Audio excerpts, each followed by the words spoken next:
Augustine 354వ సంవత్సరంలో ఉత్తర ఆఫ్రికాలోని తగస్టి అనే స్థలంలో ఫ్యాట్రిక్ మోనికా అనే దంపతులకు జన్మించెను. ఇతని తండ్రి ఆస్తిపరుడైనప్పటికీ అన్యుడు, కోపిష్టి, అపవిత్రమైన జీవితం గలవాడు. అయితే ఇతని తల్లి అయిన మోనికా రక్షింపబడిన విశ్వాసి, ప్రార్థనాపరురాలు. తన కుమారుడు దేవుని సేవకుడవ్వాలని ఆశించి ప్రార్థించెడిది. అగస్టిన్ వారికి దగ్గరలో ఉన్న రోమ్ నగరంలోని విద్యను అభ్యసించెను. మంచి విద్యావంతుడు. పుస్తకములు చదువుట ఇతనికి బహుప్రీతి. లాటిన్, గ్రీకు భాషలను కూడా నేర్చుకునెను.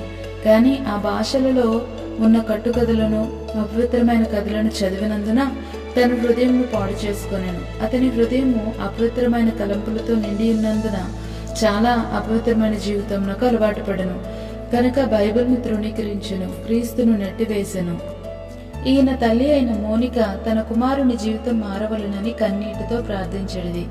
అగస్టిన్ తన తల్లి ప్రార్థనను అపహసించి ఒక పనిపిల్లతో అక్రమ సంబంధం పెట్టుకుని అనేక సంవత్సరములు రోత జీవితం జీవించెను. అయితే ఎటువంటి సమాధానము, తృప్తి అతనికి దొరకక ఆ పాప జీవితంలో కుమిలిపోతూ రక్షణ మార్గమును వెతుకుచుండెను. తన స్వశక్తి ద్వారా తన పాపముల నుండి విడుదల పొందగోరి విఫలుడాయను.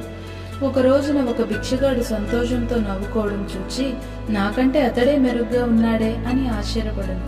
ఆ సమయంలో ఒక క్రైస్తవ స్నేహితుడు ఆండ్రూస్ అనే ఒక బిషప్ గారి యొద్దకు అతన్ని తీసుకుని వెళ్ళగా ఆయన పాపం యొక్క పుట్టుకను గురించి, దాని అంతం గురించి సువార్త లేఖనంలో కొన్ని భాగములు ఎత్తి చూపించి యేసుక్రీస్తు శిలువను గూర్చి బోధించగా అగస్టిన్ దేవుని ఆత్మచే ముట్టబడి ఎంతో పశ్చాత్తాపడి కన్నీటితో ప్రార్థించుట మొదలుపెట్టెను.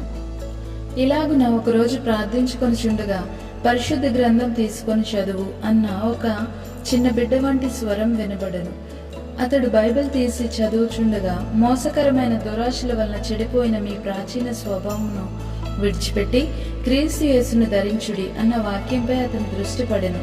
దానిని చదివి లోతైన పశ్చాత్తాపంతో ప్రార్థించి అగస్టిన్ మారుమనసు పొందెను.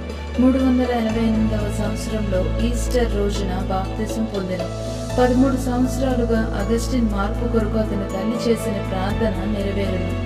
అగస్టిన్ ఆధ్యాత్మిక జీవితంలో వర్ధిల్లుచు తన ఉద్యోగం విడిచిపెట్టి క్రైస్తవ సాధువుల మఠంలో చేరి దేవుని వాక్య పఠనంలోనూ ప్రార్థనలోనూ ఎదుగుచుండెను. 395వ సంవత్సరంలో సంపూర్ణ సేవకు సమర్పించుకుని బిషప్గా అభిషేకించబడెను. మంచి ప్రార్థనాపరుడుగా, కార్యనిర్వాహకుడుగా, ప్రసంగికుడుగా పేరు పొందెను. ఒప్పుకోలు, దేవుని పట్టణము అనే చక్కటి ఆధ్యాత్మిక పుస్తకాలను రాశాను. సంఘ సంస్కరణకు తప్పుడు సిద్ధాంతాలను దుటకును ఇతని పుస్తకములు, ప్రసంగములు ఎంతో తోడ్పడెను. ప్రారంభ క్రైస్తవ సంఘంలో అనగా తన 77వ ఏట గొప్ప పేరు పొంది పరిశుద్ధుడైన అగస్టిన్ అని పిలువబడెను. రక్షణ క్రియల ద్వారా కాదు, కృప ద్వారానే అని తన జీవితంలో అనుభవించి ఇతరులకు బోధించాను. 431వ సంవత్సరం తన 77వ ఏట మరణించి తాను ప్రేమించిన పరలోక పట్టణం చేరుకొనెను. పరిశుద్ధుడైన ఈ అగస్టిన్.